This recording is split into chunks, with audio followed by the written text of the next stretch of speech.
وصلت رسالتي. اللي يريد يسمع خلي يسمع، اللي ما يريد يسمع اللهم اشهد اني بلغت واني على بينة من امري وانا على قمة الجبل.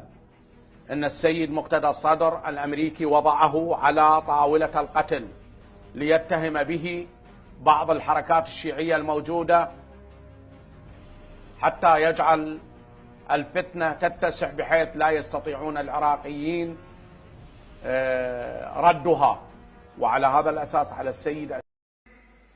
لذا فإنهم إن نجحوا بقتلي أو اغتيالي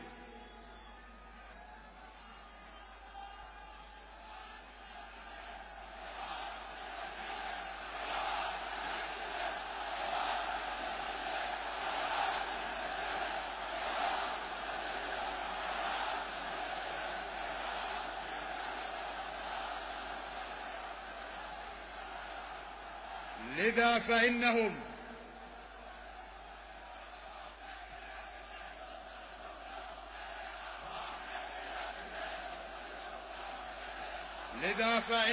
إن نجحوا نعم للعراق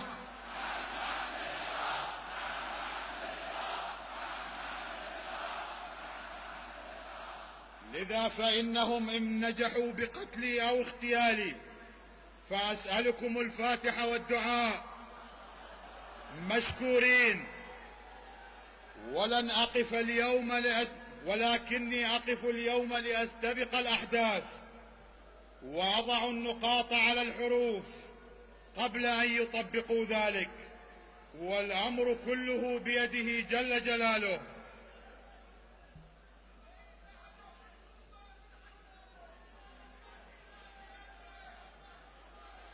فاسمعوا مني ما أقول.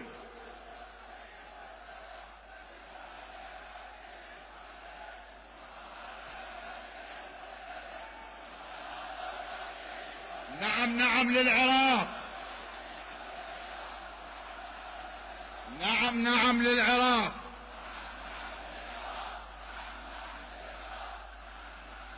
فاسمعوا مني ما أقول. إن ثورة الإصلاح بكل تفاصيلها بمظاهراتها واعتصاماتها وخيمتها وخيامها واحتجاجاتها أثمرت أمرا مهما جدا، وهو أننا زرعنا بكم وفي قلوبكم وعقولكم ثمرة الإصلاح وحب الوطن وبغض الفساد والمفسدين مهما كان انتماؤه وعقيدته أو مذهبه أو عرقه. تلك البذرة التي أقضت مضجع الفاسدين فحاولوا التسلق على أكتاف المصلحين ليصلوا إلى مخططاتهم وتثبيت كرسيهم الذي لا وجود لهم إلا به. فهم ممن صنعتهم المناصب وارتفعوا بجمع الأموال وزرع الخوف في قلوب الناس